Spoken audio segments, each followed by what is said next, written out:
बिस्मिल्लाहिर्रहमानिर्रहीम। इत्काफ क्या है? मुसलमान रमज़ानुल मुबारक के आखिरी 10 रोज़ मस्जिद में गुजारते हैं। हजूर अकरम सल्लल्लाहु अलैहि वसल्लम रमज़ान मुबारक के आखिरी 10 रोज़ इत्काफ फरमाते थे और आप सल्लल्लाहु अलैहि वसल्लम ने ये अमल अपने विसाल तक जारी रखा। हजूर सल्लल्लाहु अलैहि वसल्लम ने इत्काफ की फजीलत बयान करते हुए फरमाया कि एक दिन का इत्काफ इंसान को जहन्नुम की आग से ऐसे दूर कर देता है जैसे ज़मीन और आसमान। इत्काफ की 3 किस्में हैं: सुन्नह, नफल, वाजिब। सुन्नत इत्काफ वो है जो रमज़ानुल मुबारक के आखिरी 10 दिनों में अदा किया जाता है। नफल इत्काफ कभी भी अदा कर सकते हैं, किसी भी शब रोज़ में अदा किया जा सकता है।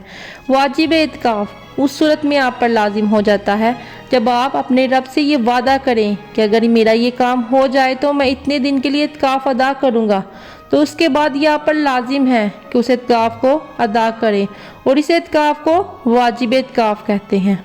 इत्काफ का बुनियादी मकसद ये है कि इंसान दुनियावी लज्जतों को कहीं दूर छोड़कर आ जाए और अपने रब के करीब आ जाए और अपने रब की कुर्बत हासिल करे। और इसका दूसरा मकसद ये भी है कि इंसान अपने ताल्लुक़ को रब के साथ मजबूत करे, यानी ज़्यादा वक्त इबादत में मशगूल रहेगा तो इसे इबादत से मोहब्बत हो जाएगी और इसका ईमान मज़ीद मजबूत हो जाएगा। ना सिर्फ इन 10 दिनों में इबादत में मशगूल रहेगा बल्कि उसका ईमान इतना बढ़ जाएगा, इतना मजबूत हो जाएगा कि वो आगे भी अपनी ज़िंदगी इन इबादत को साथ साथ लेकर चलेगा। इत्काफ कब शुरू करना चाहिए?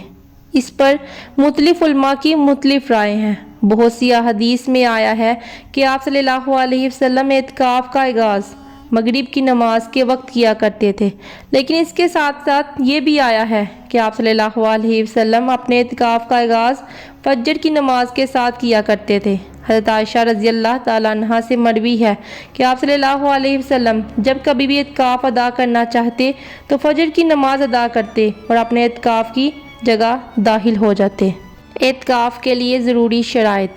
इत्काफ अदा करने के लिए सबसे पहले शर्त मुसलमान होना ज़रूरी है। अगर कोई शख्स मुसलमान नहीं है तो इत्काफ अदा नहीं कर सकता। इसके अलावा छोटी उम्र के बच्चों को भी इत्काफ अदा नहीं करवाना चाहिए। 7 साल की उम्र से बड़े बच्चे इत्काफ अदा कर सकते हैं और 9 साल से बड़ी उम्र की बच्चियां इत्काफ अदा कर सकती हैं। इत्काफ के लिए दूसरी शर्त ये है कि इंसान ज़हनी तौर पर भी मजबूत हो, मतलब उसका ज़हनी तवाज़ुन ठीक हो। इत्काफ के लिए तीसरी शर्त है नीयत, और आपकी नीयत यही होनी चाहिए कि आप जो इत्काफ अदा करने जा रहे हैं ये सिर्फ़ और सिर्फ अल्लाह के लिए है, ना कि लोगों को दिखाने के लिए। अगर आपकी नीयत गलत होगी तो आपका इत्काफ अदा नहीं होगा। इत्काफ के लिए चौथी शर्त है इजाज़त लेना। इजाज़त किससे लेनी चाहिए? आपने इजाज़त अपने माँ बाप से लेनी है, और अगर कोई शादीशुदा औरत है तो उसे इजाज़त अपने शोहर से लेनी पड़ेगी। इत्काफ की 5वीं शर्त है कि इत्काफ को मस्जिद में अदा करना चाहिए, लेकिन कुछ उलमा इस बात पर भी एग्री करते हैं कि इत्काफ घर में भी अदा किया जा सकता है, लेकिन घर में इत्काफ सिर्फ औरतें ही अदा कर सकती हैं। इत्काफ के लिए छठी शर्त है कि आपको इत्काफ के दौरान हमेशा वुज़ू में रहना चाहिए। अगर किसी वजह के बायस आपका वुज़ू टूट गया है तो आपको फौरी तौर पर दोबारा से वुज़ू करना चाहिए। इत्काफ के लिए 7वीं शर्त है कि रोज़ा रखना। इत्काफ के दौरान रोज़ा रखना भी ज़रूरी है। आप सल्लल्लाहु अलैहि वसल्लम हमेशा इत्काफ के दौरान रोज़ा रखते थे, लेकिन अगर किसी बीमारी के बायस आप रोज़ा नहीं रख पा रहे तो आपको अलाउ है कि आप इत्काफ अदा कर सकते हैं रोज़े के बिना भी। इत्काफ के दौरान आप किसी बीमार शख्स को देखने नहीं जा सकते। इत्काफ के दौरान आप किसी फौतगी पर भी नहीं जा सकते। इत्काफ के दौरान मियाँ बीवी अपने ताल्लुक़ को कंटिन्यू नहीं रख सकते और इत्काफ के दौरान गैर ज़रूरी काम के लिए अपनी जगह को नहीं छोड़ सकते। इत्काफ के लिए आपको अपने साथ क्या क्या रखना चाहिए? कुरान पाक, अहादीस की बुक्स, तफसीर की बुक्स, कपड़े, सहर और इफ्तार के लिए खाने पीने का सामान, तकिया, चादर, और हो सके तो दुआ और जिक्र की कोई किताब मिल जाए तो वो भी साथ रख लें। इत्काफ के दौरान हमें क्या करना चाहिए? नंबर 1, 5 वक्त की नमाज अदा करनी चाहिए। अगर आप मस्जिद में इत्काफ अदा कर रहे हैं तो ये आपके लिए बहुत आसान हो जाता है कि आप 5 वक्त की नमाज बाद जमात अदा कर सकते हैं। नंबर 2, नमाज तरावीह। नमाज तरावीह रमज़ानुल मुबारक में नमाज इशा के बाद अदा की जाती है।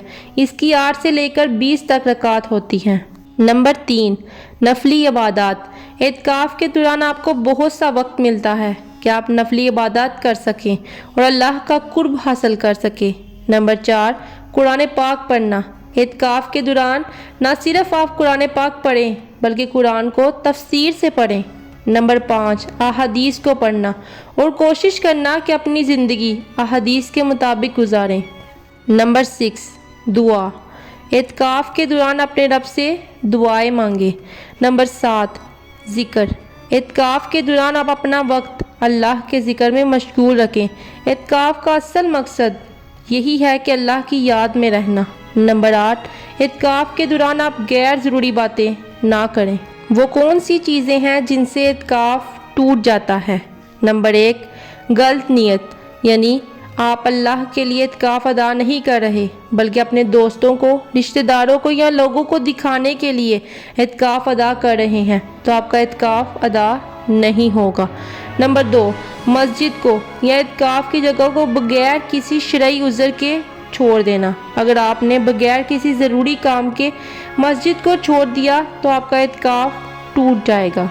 नंबर 3, एतकाफ़ के दौरान किसी ऐसी चीज़ का इस्तेमाल करना जिससे इंसान ज़हनी तवाज़ुन खो बैठे, जैसे ड्रग्स वगैरह। नंबर 4, बीमार हो जाना। एतकाफ़ के दौरान अगर कोई शख्स बीमार हो जाए तो इसका एतकाफ़ बाकी नहीं रहता। नंबर 5, अगर कोई शख्स इस्लाम को ही छोड़ दे या अल्लाह के साथ किसी को शरीक ठहराए तो इस्लाम से भी खारिज हो जाएगा और इसका एतकाफ़ भी ख़त्म हो जाएगा। नंबर 6, एतकाफ़ के दौरान बहस में पढ़ने से मना किया गया है, जैसा कि सियासत। अगर आप एतकाफ़ के दौरान गैर ज़रूरी बहस में पड़े तो आपका एतकाफ़ ख़त्म हो जाएगा। नंबर 7, एतकाफ़ के दौरान बड़े गुनाहों के साथ साथ छोटे से छोटे गुनाहों से भी परहेज़ करें। अगर आप एतकाफ़ के दौरान अपने गुनाहों से बाज नहीं रहेंगे तो आपका एतकाफ़ ख़त्म हो जाएगा। नंबर 8, एतकाफ़ के दौरान आपने दुनियावी कारोबार पर तवज्जो देने की बजाय अल्लाह की तरफ अपनी सारी तवज्जो रखनी है। आपने अपना ज़्यादा से ज़्यादा वक्त अल्लाह की इबादत और याद में मशगूल रखना है। और आखिर में आपने ये बात ज़हन में रखनी है कि एतकाफ़ में आपने कम से कम सोना है और कम से कम गुफ्तगू करनी है और ज़्यादा से ज़्यादा इबादत में मशगूल रहना है, क्योंकि एतकाफ़ का असल मकसद अल्लाह का कुर्ब हासिल करना है।